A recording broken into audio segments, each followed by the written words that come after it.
world.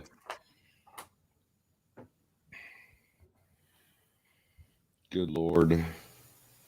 So, how's the air situation? Not great. It's okay right now because it's cool, but Yeah, well, I was gonna say at least the rain. Got to break with the rain and everything for sure. Yeah, I know it doesn't help a whole lot, but it's something.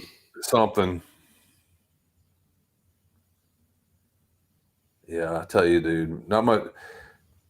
People, I just, God, I know I do, and I think other people do too. Just take air conditioning and heating so much for granted because when absolutely. that shit goes out, it's just the fucking worst. It is the pits.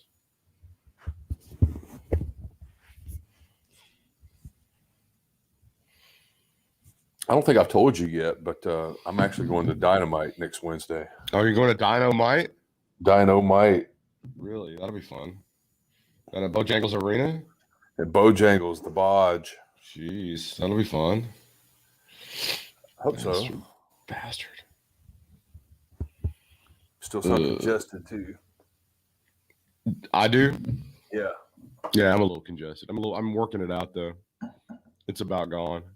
Work it out, girl. Work it out. I've been taking Mucinex. I've been high on Mucinex for a while. Mucinex will get you on, won't it? Jeepers creepers. Yeah. So the story of the night is that John Cena returns at the end of Money in the Bank. He confronts Roman Reigns, and his music plays, and they stare at each other. That's what happened at the end of Money in the Bank. Yeah. So now I figured out why WWE was freaking out, and they had to get the word to Dave Meltzer. Even though we hate you and you get everything wrong, please tell your people log out, then log back in. I can see why the WWE was freaking out because they wanted everybody to see John Cena there at the end. Yeah. I'm glad it was. I saw that it was not just me because I was concerned that it was my internet. You know, no, it was. Yeah, that was bad. It was the entire WWE universe, and I think Ricochet is the one that got fucked over more than anybody else on that. Probably. Well, what else is new? What else? It's just another day. He did some spectacular shit, and then they showed some of it, and then you have to go back and watch it. But god dang, so it was a very different looking John Cena than we've seen the last time we saw him. I would just remind everybody: number one, the wellness policy doesn't apply to part-timers, and we have a month until SummerSlam. So potentially he could stick some needles in his ass and get it blown back up to old John Cena potential. And speaking of wellness policy, how about that Jimmy Uso? Huh? Hey, not only does he keep his job, not only do they keep him on TV, but fuck, they just give him a belt too. He wins the championship because all of Britt Whitmire's booking ideas from 2017 are now being adopted by World Wrestling Entertainment. It's nice they finally listened. I guess. I can't wait for the Island Nation T-shirts to hit WWE shop, shopwwe.com. Have they not already hit? I mean, that sounds so shocked. Typical. I don't know.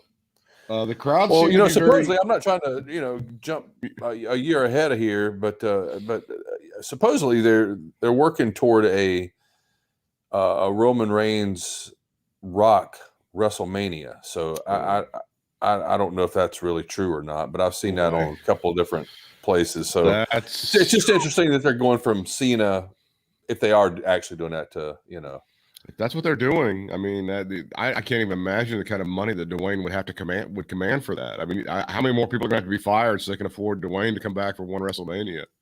Well, I imagine they had to dish out a little bit of money for Cena, don't you think? Well, Cena's a pretty penny too, but I think The Rock is on a much higher pace. Oh yeah, you're right, definitely. Well, what do you think, man? Do you think Cena's there to push Roman over or get Roman over more, or do you think he's there to snag a win and keep the belt for a couple months and Roman get it back or something? I can't imagine he would win at SummerSlam. I think the idea is to get him over because he's so busy with his Hollywood stuff. He doesn't have time to do this. I'm surprised he had time to show up tonight. He's gonna have barely enough time to show up tonight. He'll do, I think, a couple of remote things like The Rock did a few years ago when he did his thing with Cena. Yeah. And then I don't think if he's able to make some appearances, I mean, they need him more than anything on Monday nights. They don't need him on Friday, but of course they'll probably lean toward putting him on Friday because Roman's on Friday. Yeah, and it's network television. Oh, you have heard the solution for Monday now, haven't you? No, I haven't. I don't think so. Well, the solution for Monday is apparently Goldberg is expected back on television on Monday. Oh God! Apparently, this is how they figured it out. God dang, man.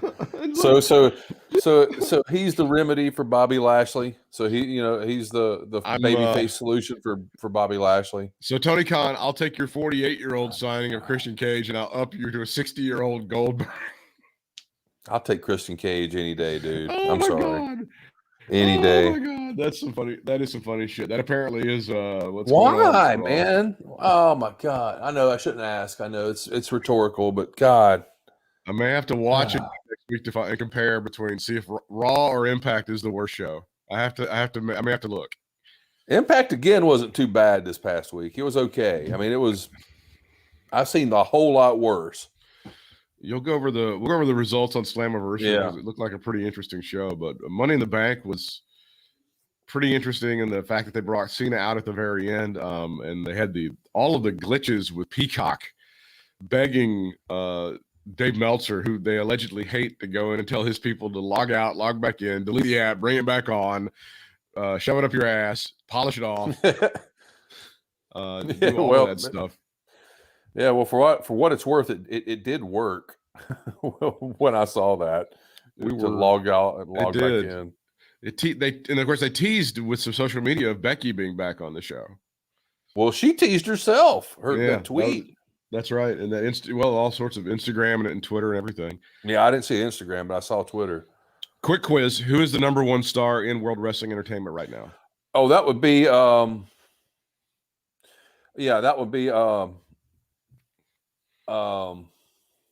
okay. Before I answer, I got a couple in mind. Actually, I was just effing around. But when you say the biggest star, are you talking about fan pops, or are you talking about babyface star? Are you talking about their star, the one they want to be the star? The biggest name right now, the biggest star in WWE right now. Biggest name. Not John Cena. I'd say Reigns. Roman Reigns number one. Roman Reigns number one. Who's number two? Who's number two? Who? I swear, didn't we go over this before? Damn, I don't know, man. I'm gonna say Charlotte Flair is number two. Okay, yeah. I'm gonna say she's the second biggest star in WWE. After that, it's very murky. After that, I don't know. There's like a million different ways to go around it, and I don't know who would be the biggest star after her. If Becky comes back, she's number three, or she's 2 or 3. Oh, I'd say she jumped Charlotte, but but a little side note here about Charlotte, and I think you would agree that that's true, and on top of that, she's kind of had to make a little bit of a comeback. She has. Because she fell off a little bit, between getting hurt and just, I don't know, I guess bad booking. We blame that too. It's enough of that to go around for everybody. But between that and just, I don't know, I think people just kind of got tired of her, just kind of got overfed doses of Charlotte Flair. And I think people just got kind of tired of her. So between all of that, she still managed to come back and got that. I noticed a nice pop for her tonight, man, in that Rhea match. 100%. That entire match was incredibly intense. They did a great job with it. I can't find any fault with it. I thought it was very entertaining. I love that match. Were really, really good. So yeah, that's the problem with the promotion right now as far as the stars go. You got a pretty easy one at number one. I think a fairly easy one at number 2, and then after that, who knows? Who knows exactly what's going on, man. I was a little disappointed. I don't know about you, but I was a little disappointed on Drew's reaction from the crowd tonight. Yeah, that may have been during the glitchy portion of things, but yeah, there was. I was going. No, I didn't. Yeah, I didn't hear the actual intro pop for him or lack thereof pop for him. But I guess I was more so talking about during the match, like in spots and stuff. He didn't get a good reaction, and I was hearing a smattering of boos, even, I think. And then actually, I think I think, God dang, your boy and his henchman saved Drew basically from all the bullshit because he got a bigger, those guys got a bigger, booing or whatever than Drew did. It doesn't look like a woman that just had a baby. I'll just tell you that right there. No, sir, man. Good God Almighty. She looks almost like Tennille. Like that. She does. That is a great picture of her. There's an amazing picture of Becky Lynch in front of the Cow Palace or whatever they're calling it for. Yeah, I think it's Arena, whatever. Dickey's Arena, yeah. It looked awesome. I mean, the crowds look on SmackDown and on Money in the Bank were amazing. They were tremendous, as was the crowd on Dynamite on Wednesday, on WWE Dynamite. They were yeah. They're still mad at him. They wanted to murder JR over saying WWE Dynamite, the AEW kids. It's so funny. I'm sorry. He's been gone there for too long to make that kind of mistake, man. That's what. Look at that. That's something. Golly Moses, man. Steve, I can't wait for her to come back. Well, she come back soon. I'll tell you what. Well, but you are absolutely right, dude. When she does come back, she's gonna be the hottest thing on there. And you know what? She may even be as hot as Roman. But they need to put her. See, they desperately need to put her on the shit show, which is Raw right now, because Raw needs the help. That's the problem. Yeah. Yeah. Is Charlotte on? Well, I guess it doesn't matter now because the champ kind of floats between the two. Yeah.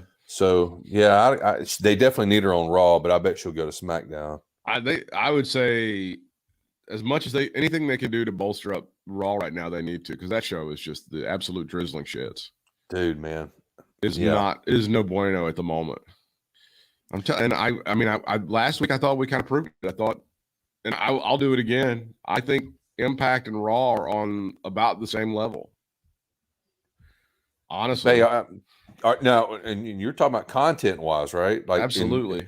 Enjoyability wise, I'm not going to say that they have the same number of stars or the same amount of like good wrestling or good promos or anything like that, but in terms of like booking and watchability and all pound for pound, yeah. I mean, especially when one of them is a 2-hour show, so that immediately is going to give it a huge to me option.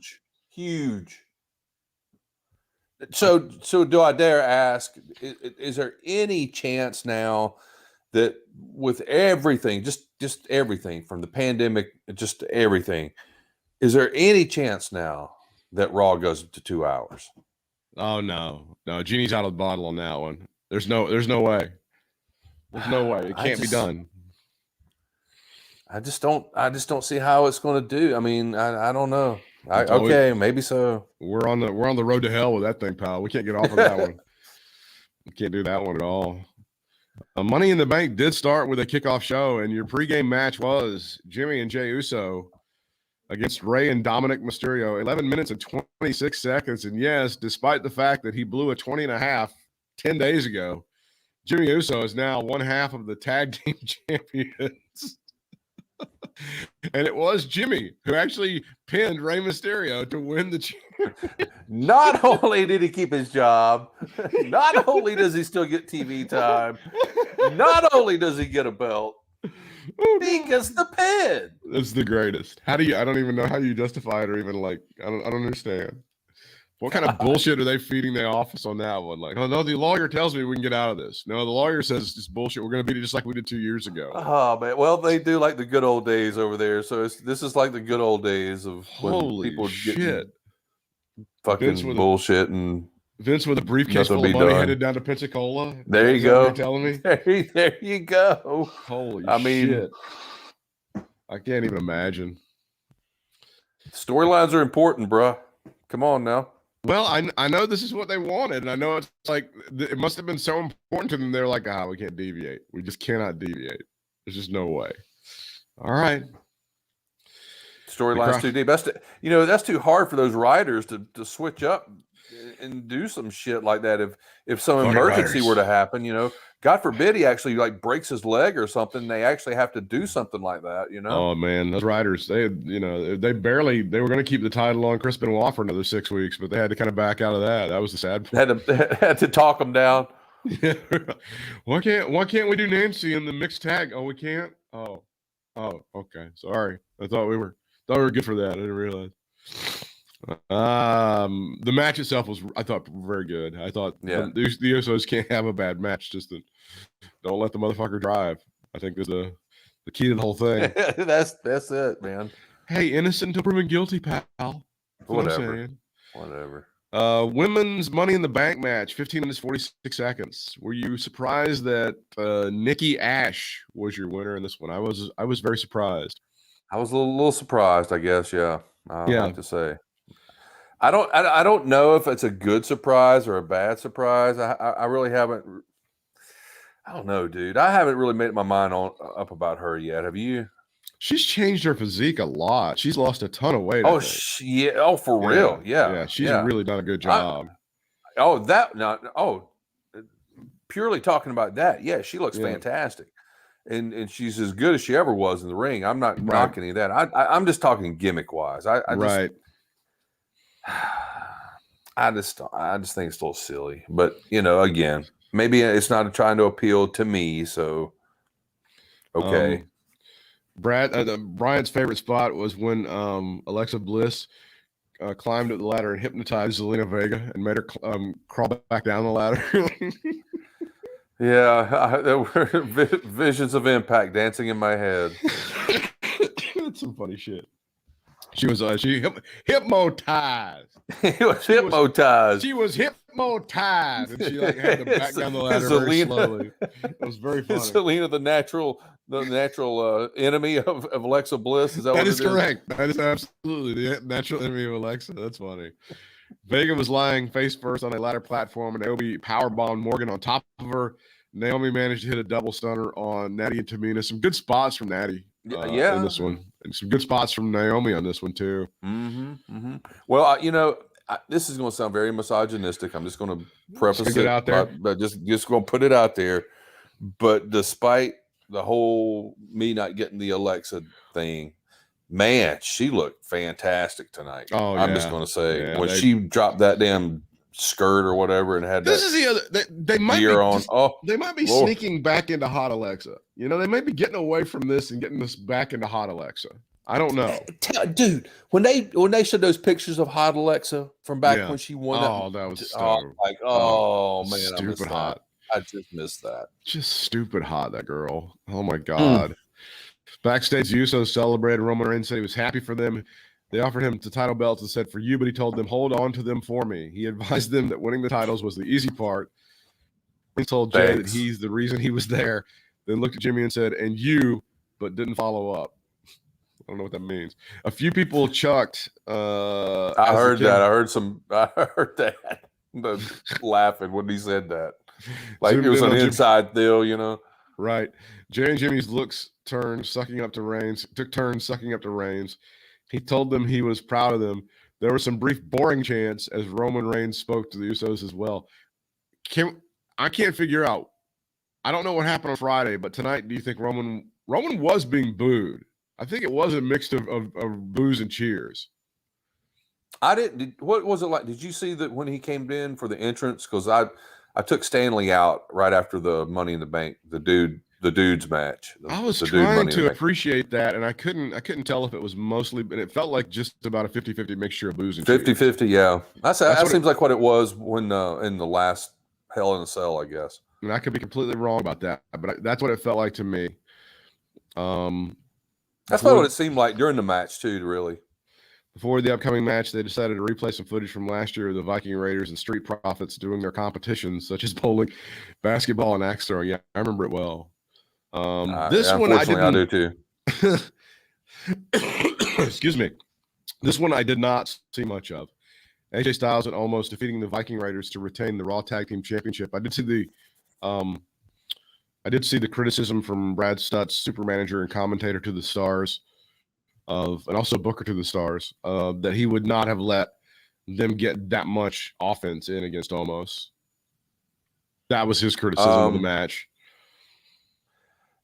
Yeah, just if nothing else, because they didn't really build them up to being badass enough to be able to do that. Sometimes they build up these guys to make it seem like they could maybe face up to somebody like an Omos or whatever, but they never really I guess we're just to assume they're supposed to be big and bad because they're the Viking fucking Raiders. I don't know, but yeah, I'm with him on that. I agree with him on that. Kevin Patrick. I was never convinced the Viking Raiders was ever going to win that match to start with. Yeah, I think that's accurate, and it kind of encompasses my feelings about Sami Callihan with Omega at the Impact pay-per-view. I mean, they did a good job of building it up, but I never really thought he was a threat. I never really thought he was going to get it. So right. And speaking of that real fast, I just realized the other day that it was just for the Impact title. I was thinking it was for all of Omega's titles. The Impact title, but not the TNA title. Right. Well, fuck, I don't know. Now, so you got me all screwed up. I don't know. What about the Global Force Wrestling Championship? Is it also for that one as well, or I don't know? Slap Global Force. The old slap nuts. Is that the one with the handsome stranger? Handsome stranger. Oh, Buff is the stuff. I just remember when, because Cody and X went to the same high school as Bagwell, and they would go to their teacher and they go, "Hey, we want to be wrestlers when we grow up." And they go, "Oh, do you know Mark?" And they would like, "Fuck you." And they were like, "We don't want to be like him. He sucks." They were like, "Mark, get the hell out of my face." Oh, do you know Mark? That's so funny. Teacher thought she was being all cool. Right. Kevin Patrick interviewed Drew McIntyre, because if he defeated Drew McIntyre, that would be weird. Yeah. He's only like 150 pounds. I don't think he could do it. He was thrilled to be back with the live crowd. That's Drew McIntyre, not Kevin Patrick, because who gives a fuck about that guy? And he needed to win tonight. I didn't even know that dude's name until that just now. I thought Kevin Patrick is like, I would get him confused with Kevin Kelly, really, if you were just going to do that. I can't believe they're still using Kevins. He had one last story to tell, and he was kicking heads off tonight, climbing the ladder and winning in the briefcase. Bobby Lashley over Kofi Kingston 737. He ends up, and the finish on this is they end up, Lashley puts him in the full Nelson. He goes unconscious, and they have to call the match. And that was how Bobby Lashley got his groove back, apparently. Okay, I don't know. Maybe this will pay off in some way, I guess. But I was never convinced that Kofi was going to win this match. No. It just didn't make sense. They did an okay job with the build on it. They did all right with it. It was okay. But it was never like, this is the guy. No. Right. I mean, it just kind of came out of nowhere, for one thing, The crowd booed as Lashley taunted them. Lashley applied the Hurt Lock, and Kingston appeared to tap. No, he didn't appear. He just passed out. Yeah, This to me I thought this was the best match on the card. It was Charlotte Flair over Rhea Ripley to win the Raw Women's Championship in 16 minutes and 49 seconds. The crowd was pretty hot for this, so I thought this was pretty good. Yeah, I'm not surprised. And this is when things went south for the old Peacock. Riddle approached Shinsuke Nakamura and Rick Boogs in gorilla position. Riddle was a fan of theirs, and Boogs was a fan of his. They wished each other luck. How does McMahon say that guy's name? Rick Boogs. Is that how he says it? Rick Boogs. I can do it good now that I've got the congestion. I can do Barry Lang. Here's Rick Boogs. He made it into the Applebee's commercial, by the way. Yeah, oh God. You saw he made it into the Applebee's. I saw bits and pieces of that. I don't know. I must have missed him. I would pay money to see Vince McMahon have a meal in an Applebee's. Mr. Republican, Mr. Salt of the Earth, Mr. Pickup Truck loving Vince McMahon. I would. God damn it! What are these wings? They taste like shit. God damn it! You different shit. That's what he would do. You call us a club sandwich? What is it? The shit club? God damn it! Take your shit back. I'm not feeling good in the neighborhood, bitch. God damn it. There was they finally got the Kevin Nash episode of Broken Skull Ranch on. Mm-hmm. And there's very little new on it, but it's interesting. It's good. And I don't know why we had to hold it 2 weeks for vetting. I don't know what state secrets were edited out of that before the Peacock figured out. Oh, is that what it was? I don't know. Scared? I don't know what they were. Nobody knows. It was just like it was supposed to be like 2 weeks ago, and they held it, and they held it, and they held it, and they held it, and they held it, and oh wait, we got a pay-per-view coming up. We'll put it on Sunday. I don't know. Anyway, so they talk to him, and they go, well, he's coming back from Europe, and Vince is going to put the strap on Diesel. So instead of going back to Atlanta, he's flying up to Vince's house in Connecticut, and he's sitting on Vince's couch, and he falls asleep because he's had this monster trip in Europe. It's been awful, terrible overseas flight, and he falls asleep on Vince's couch. Vince goes up to him and goes, "Goddamn, pal, make yourself comfortable." Which I love. I just love that idea. "Goddamn, pal, how'd you think of me? What do you think of me putting the belt on you?" That's what he said. He goes, "What do you think of me putting the belt on you?" Well, I just had the Intercontinental belt on. No. The big one. The big one. The brass ring. Yeah. I need you in Madison Square Garden to kill Backlund. Beat Backlund's ass. And he did. It was like 8 seconds. He kills him. The real story, I mean, honestly, the real story is how did Bob Backlund end up with the championship in 1994? We need to go through that. I don't even know how that happened. I was wondering that back then, to be brutally honest. Exactly. It's like, boy, we are really, I don't know. Was he there Goldberg back in 94? I don't know what he's doing. Apparently. Something. Seriously. Goldberg's the answer tomorrow night on Raw. You got to watch. God, I know. I missed all. No. Dude, God. You have to hate watch. Well, I'm sure I will, but pretend it's University of Alabama. Dude, pretend it's University of Alabama football like I do and hate watch the fuck out of it. Okay. That's what you do. And then you hope like they get upset by whoever it is, Vanderbilt or whoever. And sometimes like once in a blue moon it happens. Yeah, sometimes. And then Nick Saban rips his hair out, and then all the guys cry out, and it don't matter. As long as we beat Auburn, we're going to be. And then they lose the Iron Bowl, and then they cry. And they're not making the damn national championship game somehow. Anyway, because they lobby, and he goes on ESPN, and he goes on game day, and he cries, and we played a tough schedule, we had injuries, and just stupid ass piece of garbage. Boogs was excited, but Riddle admitted that Orton never actually told him that. He just assumed as much. Riddle asked Boogs to play Orton's theme. Now, I did see part of that. That was pretty funny. I did sort of enjoy that.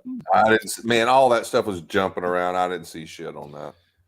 The men's Money in the Bank ladder match, 18 minutes and 5 seconds, and most of America and most of the United States missed it anyway because the Peacock Network sucked a bag of ass. Your winner, like the last half of it, I guess. Big E, the announcers plugging SummerSlam in Las Vegas, Nevada. Yes, it's going to be at the Allegiant Stadium, the home of your Las Vegas Raiders. So this will by far be the largest crowd ever in that stadium because the Raiders couldn't have any people in that stadium last year, and it might have benefited them. I don't know. I just would like to point out they beat the Saints in the first game played in that stadium. Now, would they have beaten them in week 9? Probably not. Doubtful. Probably not. But they beat them in week 1, and that's what's important, kids. That's what's important. That's what matters. Patrick interviewed Seth Rollins, who could barely breathe. Rollins was pissed that he lost. Rollins thought he should have been in the Universal title match instead of the ladder match, and he blamed Edge. He wasn't waiting around. He said he was next in line for the winner of Edge versus Reigns. Roman Reigns defeated Edge to win the Universal Championship. This was 33 minutes and 5 seconds. It didn't seem like that. It didn't. That's probably a compliment, actually. It is. It was a good like match. I mean, the interference from Seth Rollins at the end notwithstanding, it creates some storylines, and a lot of people are going to forget it because it kind of takes Edge away from Roman now because he's brawling with Seth Rollins through the crowd, and I guess he's going to pair off with – they're going to be dance partners now, and now Roman's new dance partner is WWE soon-to-be Hall of Famer John Cena. I'm assuming. Right, and I guess they're – and I'm assuming, too, that it's going to end up being a Rollins-Reigns setup for maybe, what, Survivor Series? Yeah, and again, as you say, if they're poking toward Roman Reigns versus The Rock for WrestleMania, that kind of makes sense. Yeah, because they cast the die for Roman versus Seth because Seth is in his face, And for those of us that know the history, knowing the history of AEW is very important to the understanding of the promotion, according to James Good. You have to go through some. You didn't see season 2, episode 14? What happens is there's a blog, and it's called AEW Secrets Exposed. And once you go in that blog, it explains everything in the backstory that becomes completely clear. You'll know why Michael Nakazawa is complete douche. It makes it so enjoyable. Who again? Who did you say? Michael, knock it off and get off my TV.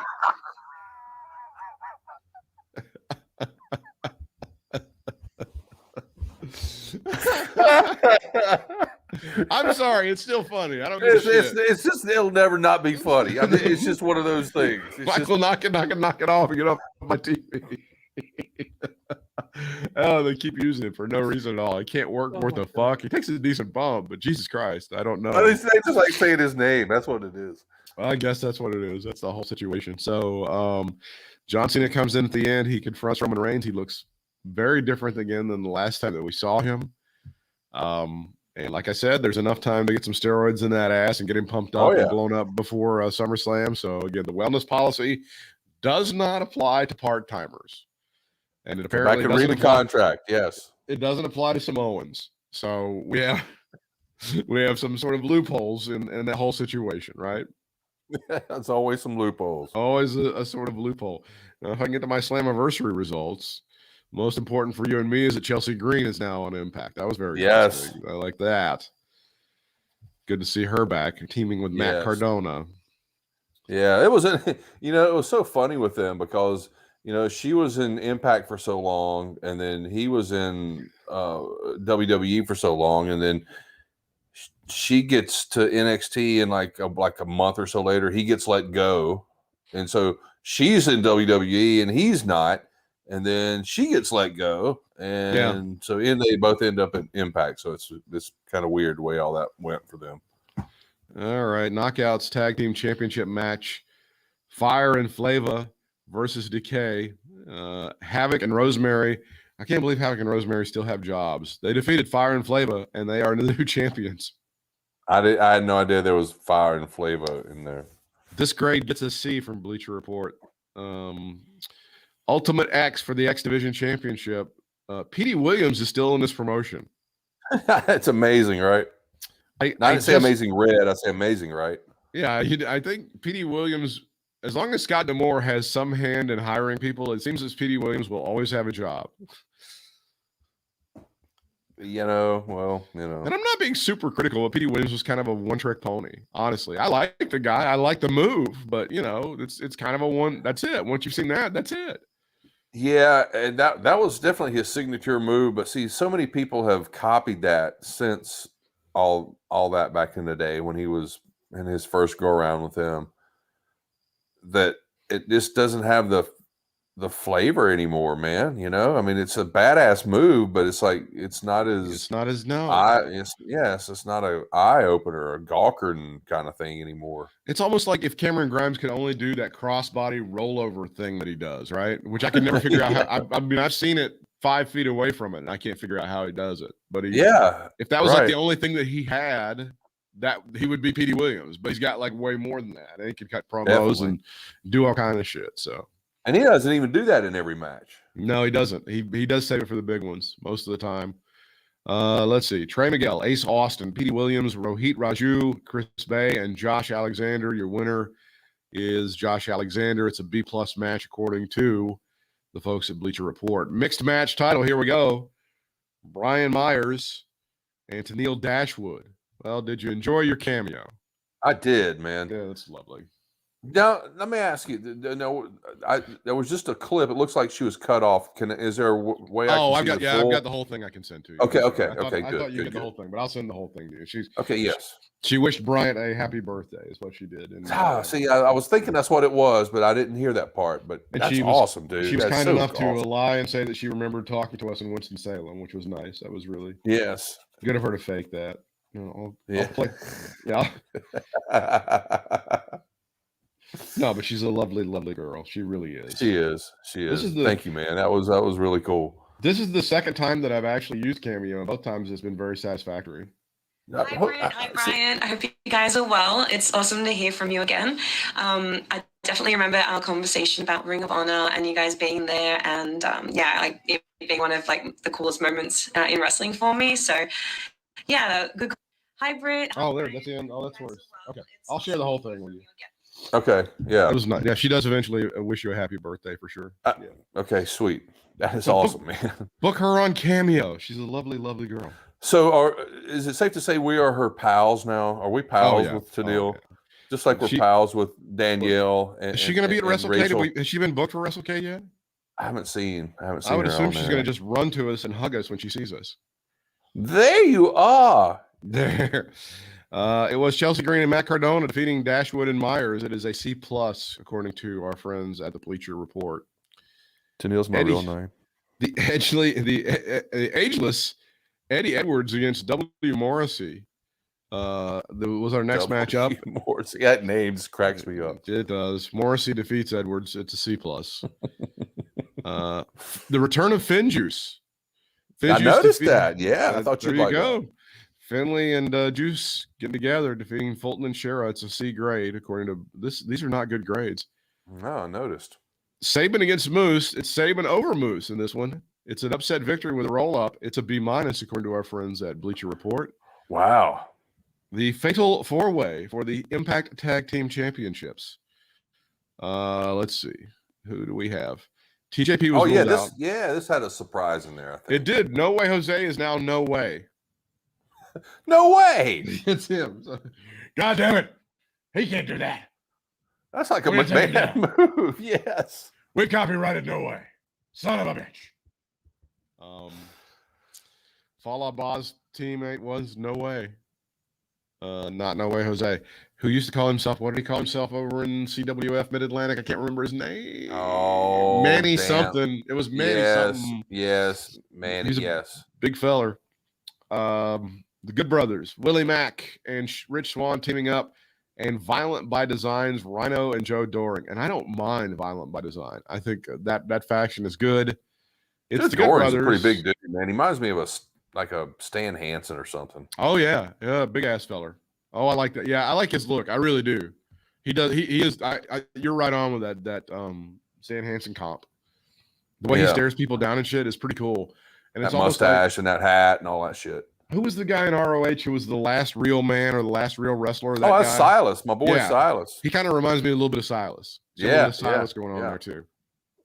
I think he's a lot taller than Silas, though. Good Brothers win the titles. When we saw him when we met him in Charlotte, he was a little bit shorter than I thought he was going to be. Yeah, I'm not knocking him. I just didn't realize he was short. He was short like that. Stout feller. He's got them. But he is a stout feller. Stout feller for sure. It is the Good Brothers winning the championship, and it is a C grade for that one as well. Knockouts championship match: Deonna Purrazzo versus Thunder Rosa. It is a B as Purrazzo defeats Thunder Rosa to retain her title. Purrazzo is on a bit of a hot streak. I think she's really being elevated right now. I liked her little promo on Thursday night when I watched Impact. Yeah. I wonder if they would ever like to use her over on AEW at some point in time, because I think she could be pretty good over there. I think she'd fit right in, dude. I do. Great. The no DQ match. I watched a little bit of ROH this weekend too, and I saw our girl Mandy Leon. Mandy's like kick that ass. Was she in a tag match, or what was she doing? No, she was actually taking on what's that girl that used to do the interviews on ROH, and now she's wrestling, little Quinn McKay. Oh yes, Quinn McKay is wrestling now. She's tiny. Yeah, she is tiny. Oh, she's a tiny girl. She's like Zelina Vega tiny. She's a lovely girl too. More or less, she's quite lovely. Oh yeah. She more or less hosts their stuff now. She hosts their program. Does she still host that stuff too? Yeah, I saw her doing interviews like weekend before last. She was doing some stuff. Yeah. Here we go. Sami Callihan against Kenny Omega. It's an A+ match, and Omega defeats Callihan. He retains. So there you go. The one-winged angel onto thumbtacks to put away the draw, and Omega successfully retains his title. Blinded by salt in his eyes. They use salt in the eyes. They use that gimmick, Brian. That's a great Martin Briley song. It is a fantastic one. One-hit wonders for 1,000, Alex, even though you're dead. Google it. Callahan's delivered the pile driver to the referee. Chris Sabin and Eddie Edwards fought off the Good Brothers, preventing them from interfering on Omega's behalf. See, when you're blinded by salt and you're unable, you can't really tell a 160-pound referee from Kenny Omega. So you would just go ahead, pick them up, and pile drive because they would feel exactly the same. That's what happens. A referee wearing a referee's shirt and pants would feel the same as Kenny Omega not wearing a shirt and with just trunks on. And so you just go ahead and just pile drive. Stop it. Because you're not able to see. You're just unable to see. That's how that goes. Big damn that salt. No, right? AW Dynamite. Thought it was sea salt. That was kosher. 'Cause, you know, you got to hate on the Jews. Kidding. It's a joke. It's a joke. Kidding. Like big week for AW Dynamite. They go over 1 million in terms of their viewership, going up against the NBA Finals. Even though these are two teams without a lot of national following, that would be the Phoenix Suns and the Milwaukee Bucks. It's the NBA Finals, so it's going to get a lot of views. And I think what AEW was able to benefit from was some of that promotion during TNT's version of the NBA playoffs. Don't you agree with that? Yeah. Oh, absolutely. I mean, hell, how did it not? Yeah, I agree.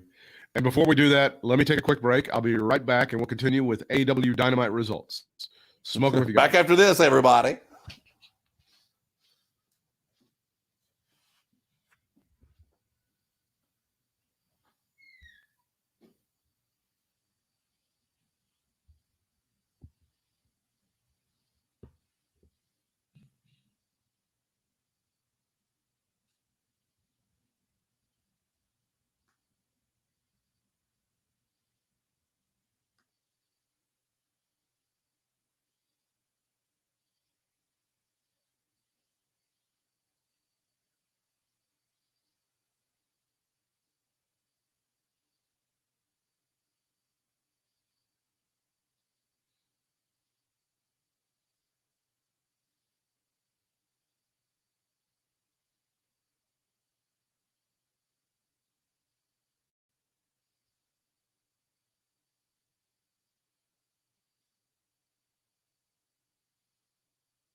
All Elite Wrestling Dynamite. It's their first time on the road, right? This is the first time they were out of the Daily Center. Yes. Here we go. Fighter Fest is what they're calling it. Night one. We start off hot. John Moxley versus Carl Anderson. I got to tell you, I'm really happy. No, this is the second night, because they were in Miami the week before. Oh, they were in right? Miami. That's right. Spreading the shit around then. Now they're Yeah. kidding. It's a joke. You're going to the Charlotte show. Yes. That's amazing. That's going to be fantastic. Yeah, I'll be interested in your report. I'll be interested to see what happens there. Yeah, me too, man. I'm hoping it lives up to what it seems like it would be like. I think it's going to be a very interesting deal. They seem to be on a pretty good roll right now. It is Jim Ross, Tony Schiavone, and Excalibur on commentary. They costed ring announcer Justin Roberts, who announced the first match would be for the IWGP US Championship, John Moxley against Carl Anderson. I'm happy for Carl Anderson. He seems to be getting his due now as an individual performer. Again, the boys just won the championship over an Impact, so that's a good thing. Right. So I'm happy that that's happening for him.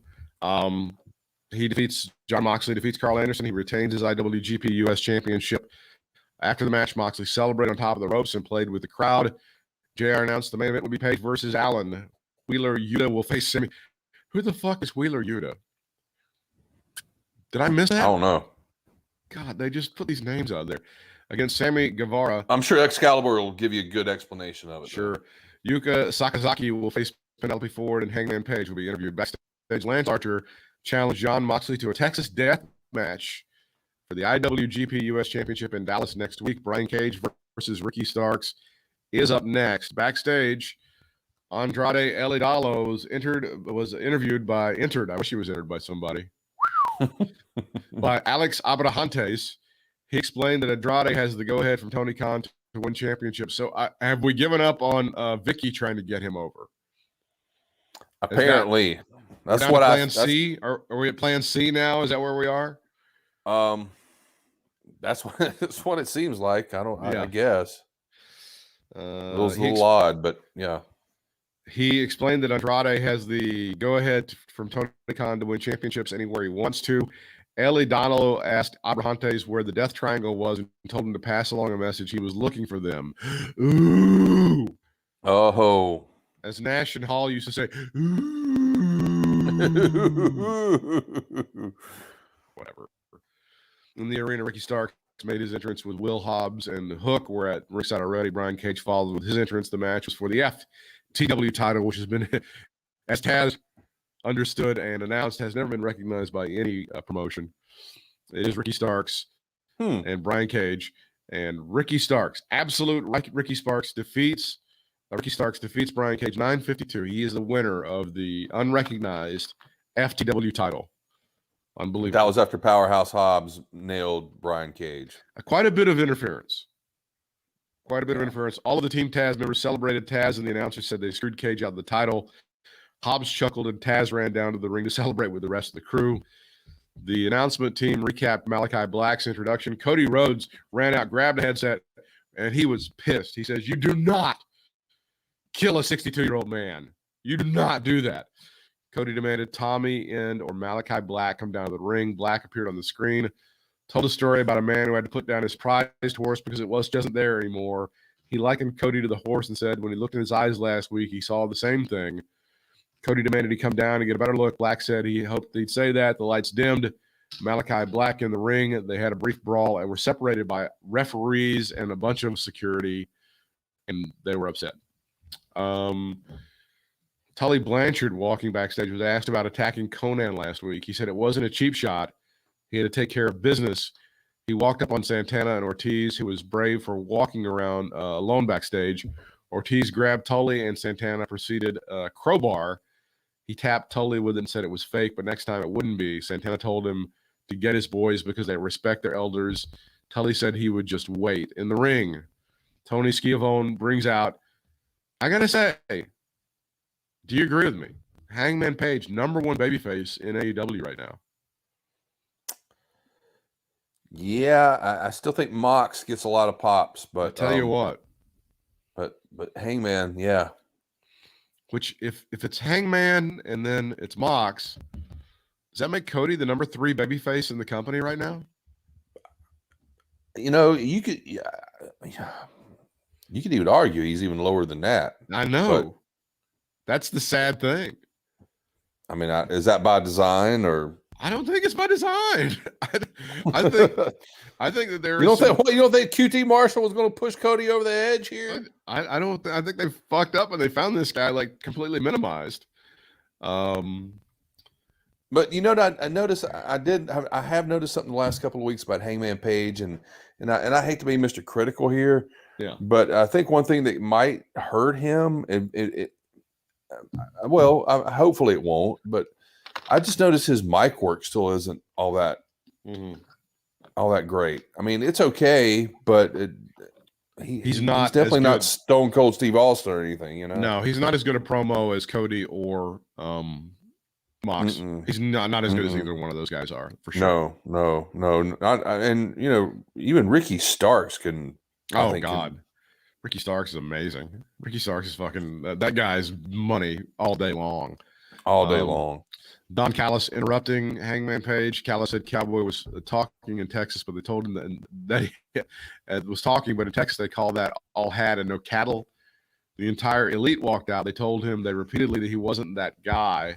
Just like the meme. Matt Jackson walked down to the ring and told him they were his friends that he abandoned. He could tell by his breath that he was still hitting the bottle. And that just fits the narrative perfectly because he'll be the next wrestling tragedy. Matt dared Page to hit him, so he did. A brawl ensued. Omega looked poised to take a cheap shot on Page, but the Dark Order ran down to even the odds. Page grabbed the microphone and said he still wanted a match, and neither he or Omega were leaving without one.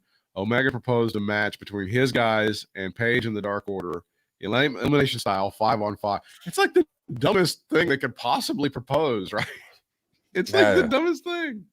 That elimination tag match. God, that's stupid. What are you guys doing? Page said he would take that match, but if he got a world title shot, but if they won, he got a world title shot, and his guys got a tag team title shot. Omega said Page had no power to make demands, but he would entertain his idea if Page agreed to walk away from the world title match.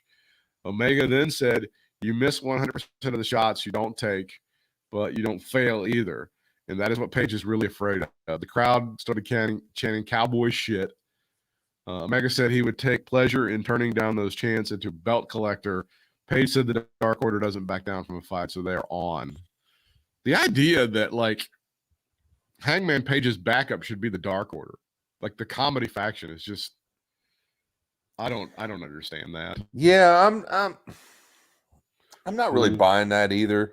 We gotta do something with them. We can't figure out what to do with them. Well, basically, that's what I bet. What do we do with them? We can't figure out. But I guess they're thinking the whole Brody Lee thing, the whole sympathy thing is kind of getting the rub off.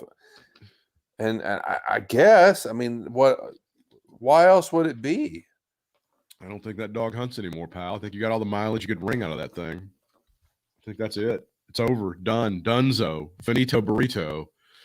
Alex Marvez interviewing Chris Jericho. He spoke about Greek mythology. And what MJF didn't remember was that Hercules completed his trials and got what he wanted. He called himself the god of thunder, the god of war in AEW. And he would walk through fire to get his hands on MJF. Jericho got blindsided by a chair shot to the neck from Shawn Spears. He is the chairman of AEW, you know. Of course. He held him down while MJF spoke and said that he had to pay him back for that cheap shot from last week. He told Jericho his first labor was next week against Spears, who could use a chair, and Jericho could not. Spears then hit Jericho in the injured elbow with the chair. It's hour number 2. We started off Matt Hardy versus Christian Cage because it's 1998 all over again. Christian Cage defeating the Hardy Party 13 minutes and 7 seconds. Any thoughts on that particular match? Not really. It's about what I thought it would be. Sure. I mean, it was okay. It wasn't bad, but, all these years later, Edge in the main event at Money in the Bank and Christian Cage on TV with Matt Hardy on AEW Dynamite. Who'd have thunk? After the match, the Hardy family office swarmed the ring, but Luchasaurus and Jungle Boy even the odds before anything physical could happen. Christian got a ride on the shoulders of Luchasaurus, which seemed to catch Jungle Boy off guard. Interesting. A Miro video package Edward explained how he had lost his way, but God had told him to forgive himself and remember who he was. He called himself the Redeemer. Back in the ring, it's time for the Tony and Britt show. Tony Schiavone bringing out Britt Baker, your women's champion. Baker shared a hug with Schiavone. He asked her about Nyla Rose, and now she put her through a table. She said she has dealt with tables, ladders, and chairs and thumbtacks before, and she came out of it the baddest bitch on the block. She said the real challenge was keeping Nyla relevant. Baker said Nyla is at the top of the food chain. She's off the menu in special order and out of her league. She addressed Vicky Guerrero and said her last name had kept her relevant. Baker claimed that Nyla needed the title to keep her relevant, but without it, she's still Dr. Shit Taker. BM me. Guerrero was shown backstage. She said Baker's days as champion are numbered. She then said she would find the biggest jalapeno in Dallas and shove it up her ass. Nyla then said she would give Baker an ass whooping, and she would not be held responsible because it's the nature of the beast. Elsewhere, Jon Moxley said that one doesn't beat Lance Archer, you survive. And he realized that Archer wouldn't stop coming until he ends his career. Moxley said he's not going to stop either because there's only one boogeyman in AEW and NJPW, and it's Jon Moxley. Continued and said that Archer was Texas-born bred, but next week he's going to be Texas dead. Thoughts on that particular segment? I like it. It was good. I like Murder Hawk. It ought to be. It ought to be damn off the chain. I mean, with those two, but you know, we're actually getting more Murder Hawk and less Jake Roberts. That's good for once. Yeah, that's correct. Sammy Guevara versus Wheeler, Utah.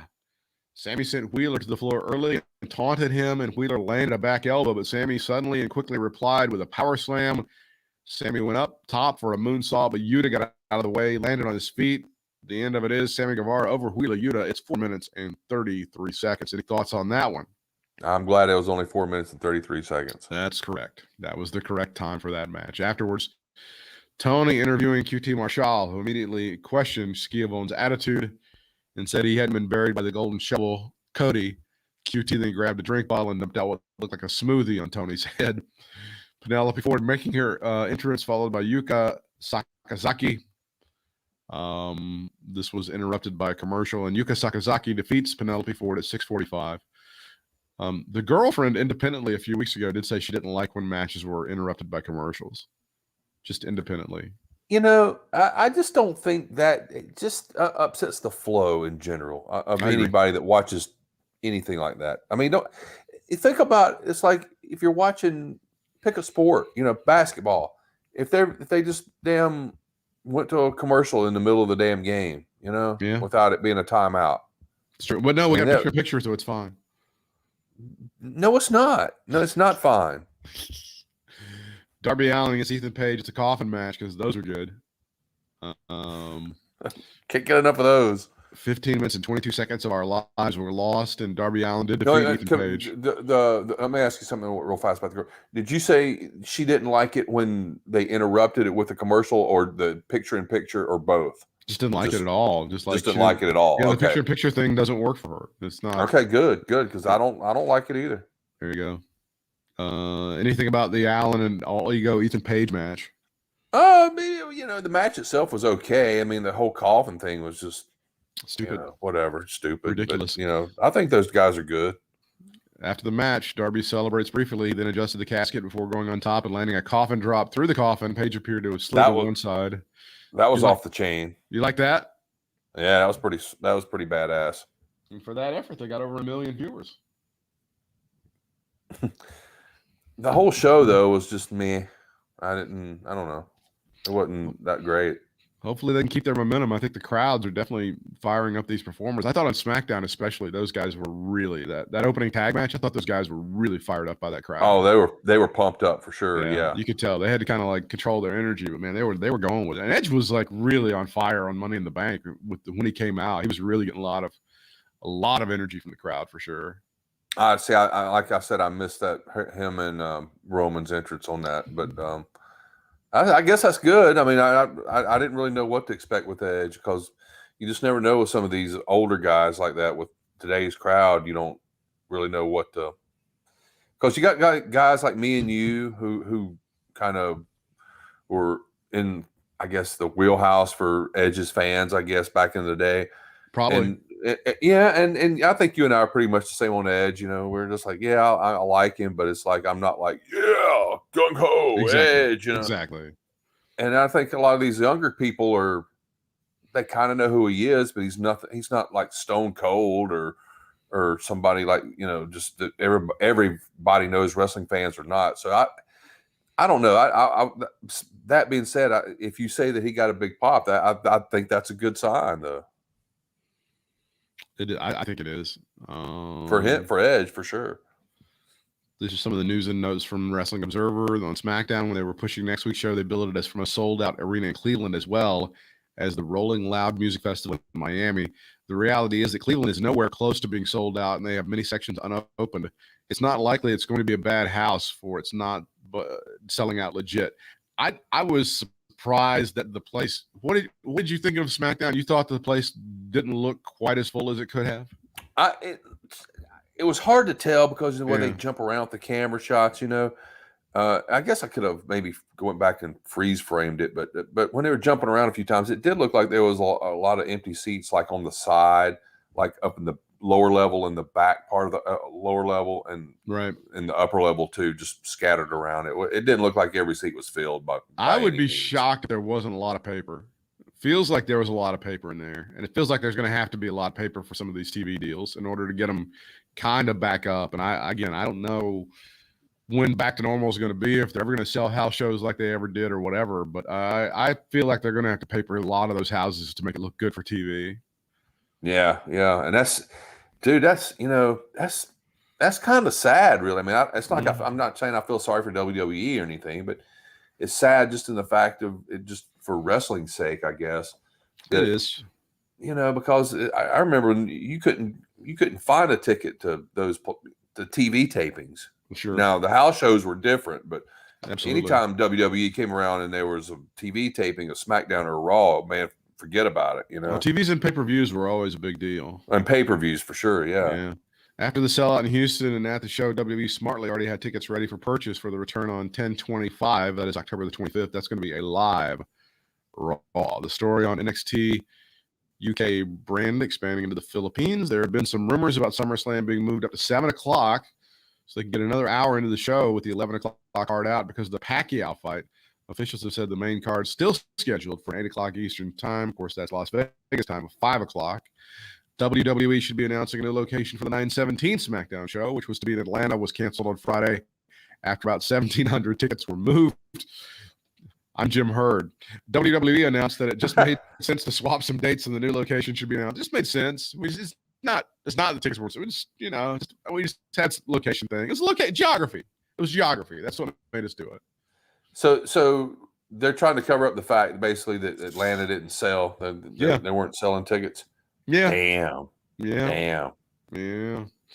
Dude. There was a mention of the death of Mr. Wonderful, Paul Orndorff, on CBS Sunday morning. So there you go. Yeah. People don't realize he was a bigger name dude than you would think he was. If you weren't around back when he was the shit, Mr. Wonderful, then I don't think you realize how big he really was. If you, I think Brian Last had a great point when they talk about the atrophy with his arm and stuff. He says it might even go all the way back to 83. If you look at some of the stuff in 83 with Mid-South, you can kind of start seeing it there. I think that's an interesting point. Yeah, I didn't know that. I just remember when him and Snuka were in Mid-Atlantic, man. I love them. I fucking love them. It was a great baby. It was a really good babyface tag team, right? Yeah, that was one of I'd say them and Steamboat and Youngblood were my two favorite tag teams back in that early era of when if you ever saw Snuka and Crockett, could you ever imagine him being a heel? I could never imagine him being a heel, right? Because the kid, he was like a superhero, the Superfly character, and the way he came up, the kids loved him. The kids would cheer for him, they were crazy for him. Oh God, yeah. And he was like it seemed like when they would talk to him, he was kind of real soft spoken, didn't say a whole lot. He didn't get into the Superfly character like he kind of did in the Wild Man in WWE, WWF, whatever. And he would always, the kids loved him. And he would do that move, and he wrestled barefoot, and he had like the wild, he had the loincloth thing going on. So it was like a Tarzan kind of character, and kids were they could identify with that. And he was definitely, dude. He was like one of maybe arguably the main high flyer back then. I mean, there was really hardly anybody that could do what he did. Nice. Snuka, yeah. On the AEW front, they say there's been good movement on ticket sales for Wednesday night in Garland. As of last night, they had 5,118 tickets, so they're only 476 shy of a sellout. It did not appear a sellout was possible, but now they have a fairly decent shot at it. See, that's what you do with AEW that's the smart thing is they're not playing these huge places a Right. lot. So these are good size arenas. They look fine on television, and you can sell them out and get a lot of people in there. Yeah, and most of those AEW crowds are loud anyway, so they make them sound like they're 10,000, 12,000 people there. I want to look and see how much the Bojangles holds. This will be very interesting. It's an 8,600 seat arena. Okay. So I'll be very interested to see how that goes. See how many of those. I think they could do very well. I think they've done well in Charlotte before. It seems like it when they were there. Yeah, Charlotte's usually pretty good. Charlotte's usually a pretty good wrestling town. That was like their first. It was like their second maybe TV show or something was in Charlotte. Second or third. Yeah, I think you're right. Yeah, it was one of the early ones. Yeah. All right. Any other closing thoughts on another award-winning episode of Katie Vick is Alive? Actually, I have a quick story. It's kind of a funny story, fun story. Right. My brother, who goes around, works different places, he travels a lot and all. He went actually to Atlanta and was having dinner with one of our old friends there. And he said this is just a couple days or so ago too. And he was like sitting there and he looked over the guy's shoulder that he was having dinner with. And he goes, damn, that guy looks familiar. And keep in mind, my brother's not really he knows a lot of wrestlers mainly because of me, but he wouldn't know every single wrestler. But he's like, man, I know that guy. Who is that guy? And he's like, oh shit, that's Ric Flair. And so he's like, the guy Flair was up getting another drink or something at the bar, Oh no, really? Steak. I know that's hard to believe. Come on. He didn't take a picture or anything, so you just have to take my word for it on this. But they were at some big fancy steakhouse in Atlanta or something, and my brother's like, he said, "Oh, Nature Boy," and he's like, "How you doing, sir?" He answered him back. He's like, "Oh shit," and he was kicking. My brother was kicking himself because he didn't show him the picture of me and my brother and Sergeant Jacques Goulet and Flair. He had it on his phone. I'm like, dude, you should have done that. That would have loved that shit. Oh Jesus! But anyway, he's like, but he was talking to some of the staff after Flair left, and one of the guys was like, yeah, man, he lives like a mile from here. He comes in here all the time. That's awesome. And he said, I had to drive him home last week. Oh no. Oh no. We've been led to believe he was reformed. Oh, that's unfortunate. Oh, we've been led to believe that the Nature Boy had been reformed. No, according to one of the wait staff at the steakhouse there, that he drove Ric Flair's Mercedes back to his house. Well, that must be nice. Yeah, it must be nice. I bet he tipped him well. I made that video years ago that kind of broke the news that even when Rick was under contract at TNA, he was going to go in the Hall of Fame with Evolution. And at the end of the video, I called him champ, and I had all these people on YouTube calling me, "Oh, you're such a mark for calling him champ." Oh, whatever. What the fuck? You call Ric Flair. You always call. That's what you call everybody. Fuck, dude. If I see goddamn Rick Converse, I'm gonna call him champ all day. I'll call Rick Converse champ till he's not alive anymore. That's for sure. He's fucking champ. Fuck. He's the champ. People. Absolutely. Yeah. Fucking Mark. God dang. I'll beat all of you. Fuck them. Bryant, you can follow Bryant on Twitter and Instagram at Bry Sports, BRY Sports, and he's followable on TikTok, Stanley Jackson 23. The show is followable on the Twitter machine at Katie Vick Alive, and you can also find us. I'm at Britt Whitmire on Twitter, BRITTWHITMIRE, and on Instagram it's BDub for Reels, BDUB number 4 REELZ. Support what we do by shopping at our Amazon store, and of course that is katievick.com. Until next time, fans, we'll see you